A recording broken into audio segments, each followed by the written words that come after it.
So historically, when Israel goes to war in self-defense against her genocidal enemies, it's the BBC who, certainly in the UK, but throughout the world, certainly the Western world, who is seen as someone that pro-Israel voices get most frustrated with because they blur truth and falsehood, good and evil in such heinous ways, unable to refer to Hamas as terrorists at the start of October 7th. They would describe Nasrallah just recently in very kind of morally ambiguous and respectful ways. He was a chief terrorist of the biggest terror organization in the world. And many people have been upset with the BBC for decades now in the way they've covered Israel fighting wars of self-defense.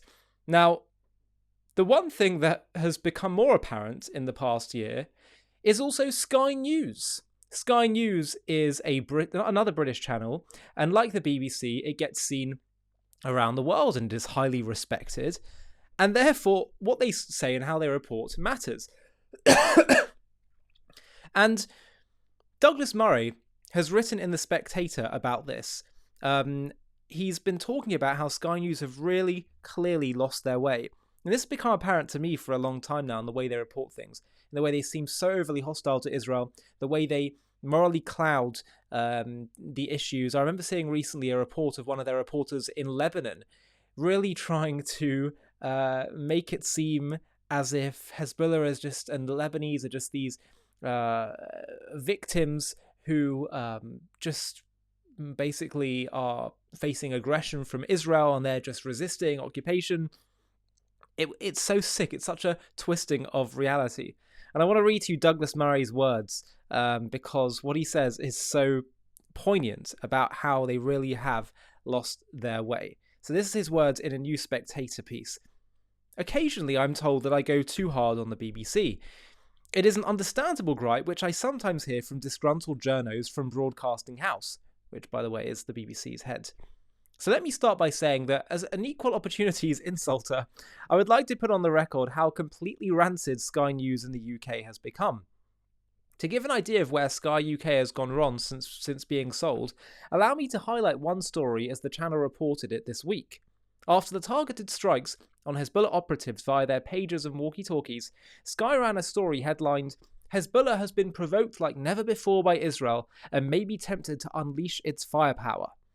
This is truly fascinating framing, for it suggests that the terrorists of Hezbollah should be allowed to fire thousands of rockets into Israel with impunity, and that if Israel responds to this, even in the most targeted and personal way possible, it is being provocative. Poor Hezbollah. It's just too beastly. Can't it be allowed to fire missiles at Israeli civilians in peace? Much of the broadcast media in Britain has been similarly skewy. The BBC News website last week led with Lebanon reels from 2 days of device attacks. ITV News lamented not just the pager and walkie-talkies explosions, but Israel's strikes on Hezbollah arms dumps, presenting these as though they were strikes on civilian targets. ITV in its own footage showed the secondary explosions in the building Israel had hit, which gives the game away, surely. I've seen all this before. I was on the Israel-Lebanon border 18 years ago during the last Israel-Hezbollah war. Back in 2006, much of the media played the same old game. Hezbollah fired dozens of rockets into Israel, Israel responded, and before you knew it, the world was running headlines about Israel striking Lebanon.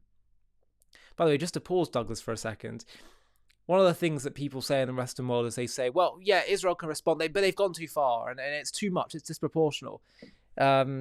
Israel, what did Biden say a few months ago? He said they've gone over the top. You might as well not be supporting Israel then, and Israel's right to self-defense if you say things like that. Because this pager attack recently proved that it's disingenuous when people say they've gone over the top. Because Israel literally went for people using old school pagers only if they were working with Hezbollah, who bought them all to avoid Israeli surveillance.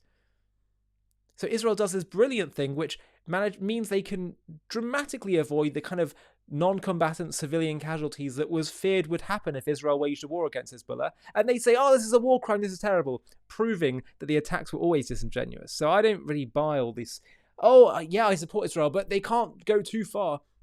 Israel doesn't go too far, all right? They don't. They probably show too much restraint. In fact, definitely do. I remember being in a hospital on the Israeli side of the border that had been hit by Hezbollah. There was no mention of this in the next day's media outside of Israel, but there were plenty of reports about Israeli aggression against Hezbollah. That conflict ended with a UN resolution, 1701, which was meant to ensure that Hezbollah would not be allowed to rebuild its stockpile of rockets in southern Lebanon.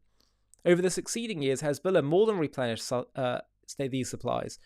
By the last year, the group that has done so much to destroy Lebanon and to decimate its Christian population, among others, was estimated to have around 160,000 missiles in position to launch at Israel.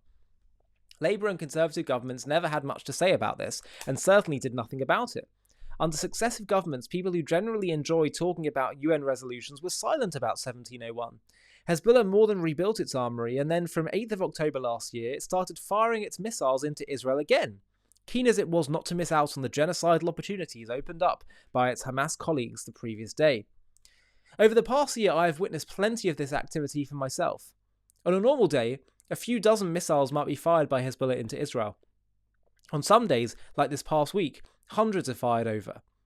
This almost never makes the British news, but many thousands of Iranian-gifted rockets have been fired by Hezbollah into Israel in the past year. And all this has happened under the watchful eye of UN peacekeepers, whose effectiveness approximates to that of a eunuch in a harem. Meantime, the court eunuchs in the Western media rarely mention that Hezbollah fires the occasional rocket. When they do, they tend to suggest it is simply trying, utterly reasonably of course, to target Israeli military sites. As to why Hezbollah fired rockets into a playground in a northern Israeli town, killing a dozen Israeli Druze children playing football, nobody will say. It's just one of those of life's little mysteries. If there is anyone left in Britain who still watches Sky News, then they will be almost uniquely misinformed about what is actually happening in the world. In the past week, its crack squad of misinformants led by someone called Dominic Waghorn and Alex Crawford did manage to utter the word terror, but they used it while referring to the 2 days of terror recently suffered by the fighting group Hezbollah. It's just unbelievable. It's sick. I'm sure Hezbollah terrorists were terrorized when they found their balls blown off by exploding pager devices, but that is probably one of the job hazards that comes if you make the mistake of joining a terrorist group and then try to wipe out your neighbours on the orders of the revolutionary Islamic government in Iran. Decisions have consequences, and joining what Miss Crawford calls a fighting group should be seen for what it is, a distinctly bad career choice, worse even than entering broadcast journalism. People sometimes wonder why the media in a country like Britain has gone so partisan on a story which should not be that complicated to report. A number of reasons present themselves. The one I'm most prone to is simply that failing television networks attract less and less talent, and that Sky and ITV and even the BBC just don't get the best or brightest anymore. The idea that they have been bought or compromised in some way seems to me a little too conspiratorial. Then I noticed that just about the only regular sponsor of Sky News UK is the terrorist-supporting slave state of Qatar through its national airline. The Qataris are, of course, not just funders of Hamas, but also hosts to the Taliban. But I'm sure this is a coincidence, and their efforts to provoke their remaining viewers into reaching for the off button comes from ignorance rather than anything worse. Douglas is just, as usual, so brilliant at stating the facts clearly. And it really is sad. It is sad to see that Britain, that can at times be a voice of moral clarity on the world stage, constantly making this same mistake when it comes to having moral clarity with regard to Israel. It's disappointing, but at the end of the day, I actually think the British public are quite astute.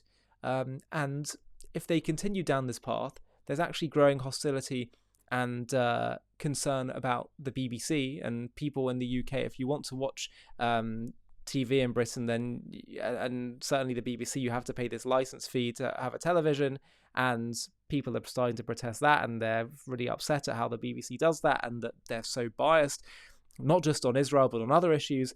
And people are starting to feel this similarly about Sky News, which is why we're actually starting to see other media channels in the UK starting to grow, where they are prepared to actually say the truth. So they're going to have to face a choice. So they want to continue down a path of lies, in which case they'll continue to get a smaller and smaller reach, or do they want to actually change and start articulating the truth?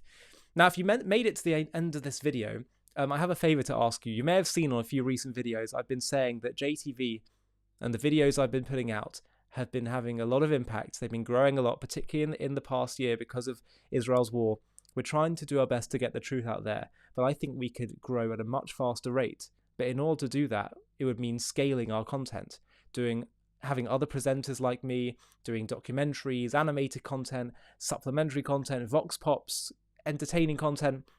I have a vision to really expand JTV so we can grow at a much faster rate, and our impact and reach and appeal to all different kinds of audiences can be far greater. The purpose of doing all of this ultimately is to spread the truth. The mission of JTV is to create positive and truthful associations with Jews, Judaism, and Israel. So if you believe in this mission, and if you'd want to help us in scaling and accelerating the growth of JTV, please click on the link in the video description, where what I'm planning on doing is having one fundraising day in order to fuel that scaling vision that I have. Just one day of fundraising so I can build a team of presenters and videographers, editors, animators. And I'm not necessarily asking you to donate yourself, but what I am asking is for, if you watch JTV content and like it, to maybe run your own page on our big fundraising page where you reach out to your network and ask people to chip in to help out, because there is strength in numbers. And if we all do this and join together, we can have a massive impact. I've already had a great take up of people so far filling out the form, which I'm so grateful for, and it gives me such hope that we're actually going to be able to do this. So please, if you're interested, please do fill out the form, and I'll reach out to you soon about the next steps. It's going to be a very small commitment. It literally just means one day of reaching out to people when we find that allotted day, but it's going to make a dramatic impact. As I say, strength in numbers. If we all do this, we can have a big impact. So please click on that Google form in the video description of this video if you're interested in assisting, and if you're interested in partnering with us in spreading the truth. Thank you so much, and I'll see you next time. Hi, thank you so much for watching. To watch another one, click here. To stay up to date with all our content, click here to subscribe. And if you're able to, you can help support JTV to grow and grow by clicking join below this video, where you can become a member and get perks including early access to videos and private live discussions with me. But most of all, you'll be partnering with us on our mission to change the world.